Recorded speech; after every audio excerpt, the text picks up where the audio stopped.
आए वीडियो सबसे पहले। और हाँ, बेल आइकन दबाना ना भूलें। सत्य बोलने वाले के जीवन में शांति होगी साहब, झूठ बोलने वाले के जीवन में शांति नहीं होगी। सत्यम नास्ति, आज सत्य चला गया। बताइए आप में से ऐसे कितने लोग हैं जो सदा सत्य के रास्ते पर चलते हैं, सत्य बोलते हैं। आप में से कितने लोग सत्य बोलते हैं?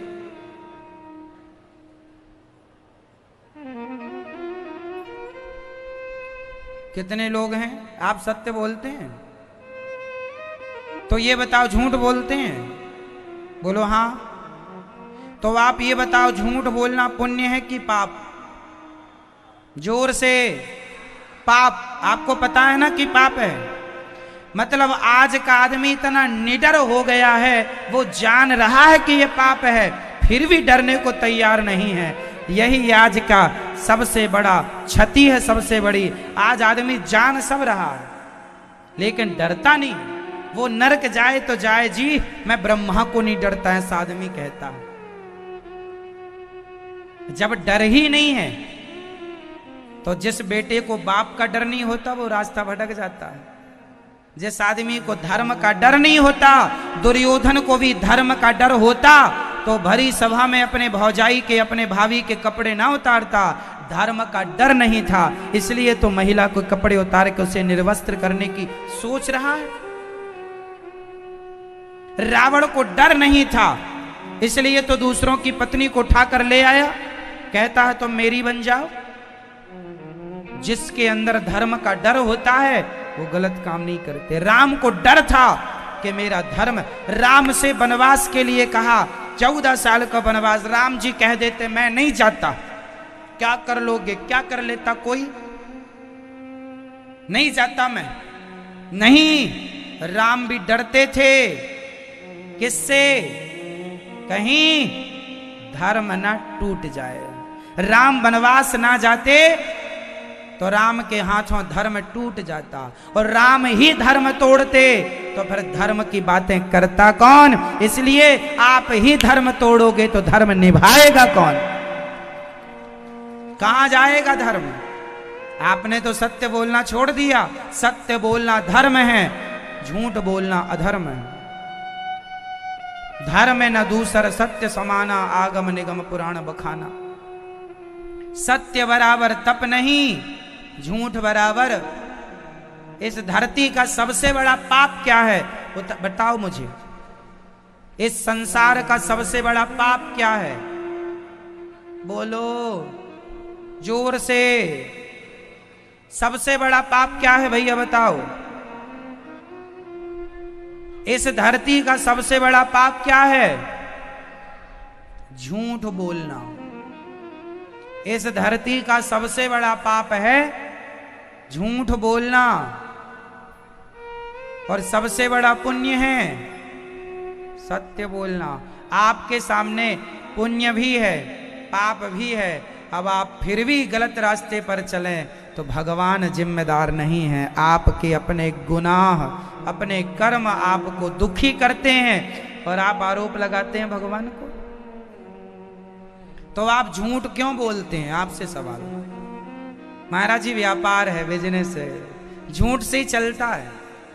अच्छा आप ये बताओ, सच बोलेंगे तो भूखे मर जाएंगे आप? आपसे सबसे मेरा सवाल है, आप लोग सत्य बोल के अपनी दुकानदारी चलाएंगे, व्यापार करेंगे, तो क्या आप लोग भूखे मर जाएंगे? क्या सत्य इतना गया गुजरा है कि आपको भूखा मार डालेगा? विश्वास कर लो मेरे भाइयों, सत्य के रास्ते पर चलने वाला ना तो कभी भूखा मरेगा ना कभी दुखी होगा। हाँ 2 पैसे कम आ सकते हैं माना कि शुरू में, पर सत्य के रास्ते पर चलोगे तो वही सत्य आपको लोक से परलोक पहुंचाएगा। वही सत्य आपकी रक्षा करेगा। वही सत्य है जो आपको शांति दिला सकता है। झूठ के पैसे कमा लो करोड़ों, करोड़ों कमाने में भी शांति मिल जाए तो कमा लो ना। पैसों में शांति है क्या? क्यों कमा रहे हो झूठ बोल के? सत्य की रोटियां क्यों नहीं खा रहे हो? पहले का धन पीढ़ियों तक टिकता था, पहले का धन पीढ़ियों तक टिकता था, हाँ या ना? आज का धन पीढ़ियों तक नहीं टिकता। कारण क्या है?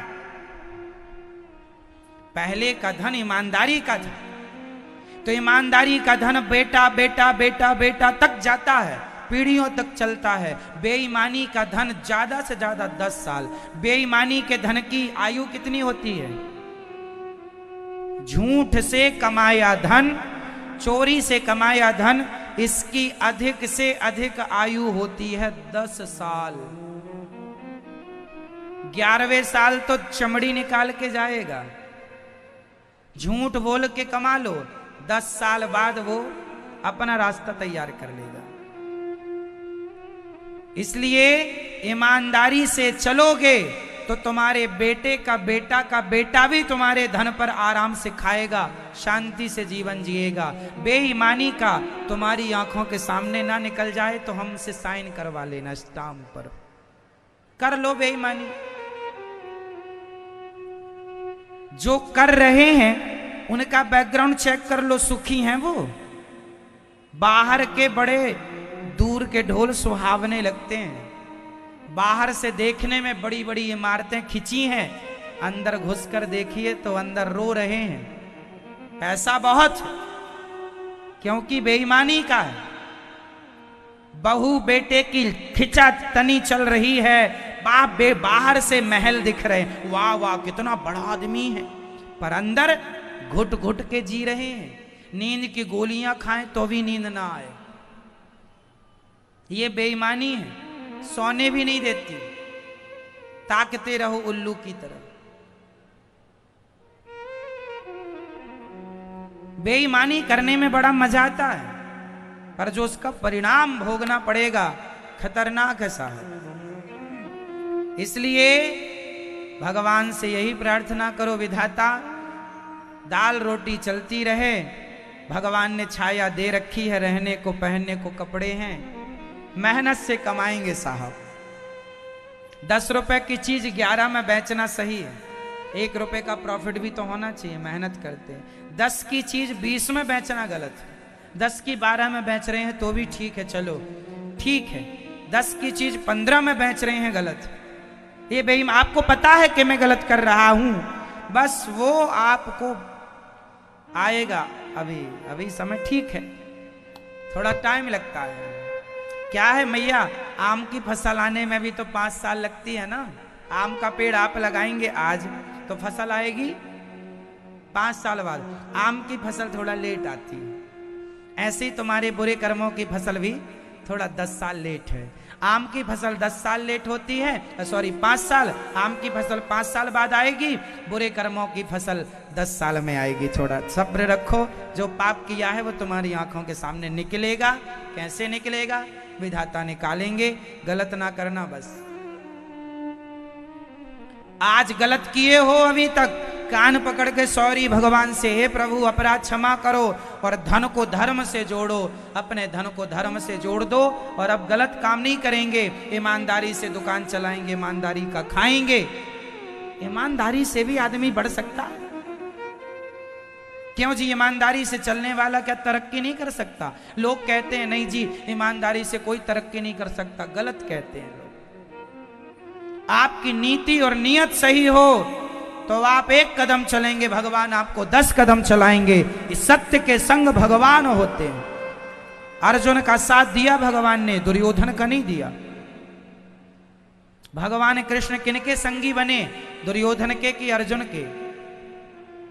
बोलो, अर्जुन के, क्योंकि अर्जुन सत्य के साथ है और दुर्योधन झूठ के साथ। भगवान सदा सत्य का साथ देते हैं। इसलिए सत्यम नास्ति, आजकल तो सत्य मानो खत्म होगा। तपः शौचम, कोई तप अब तो बचा ही नहीं। कोई जरा त्याग, हम कहते हैं सवेरे जल्दी उठा करो, भगवान का ध्यान किया करो, यही तो तपस्या है। जंगल जाकर तपस्या करना ही तपस्या नहीं है। सवेरे जल्दी उठ जाना और भगवान के ध्यान में 1 घंटे तक डूबे रहना, यही तपस्या है। घर में बैठ के भगवान का अधिक से अधिक चिंतन करो, फिर काम करने जाओ, बिजनेस व्यापार जो सब करो, भगवान का चिंतन करो, यही तो तपस्या है। उनके लिए जल्दी जागना, उनके लिए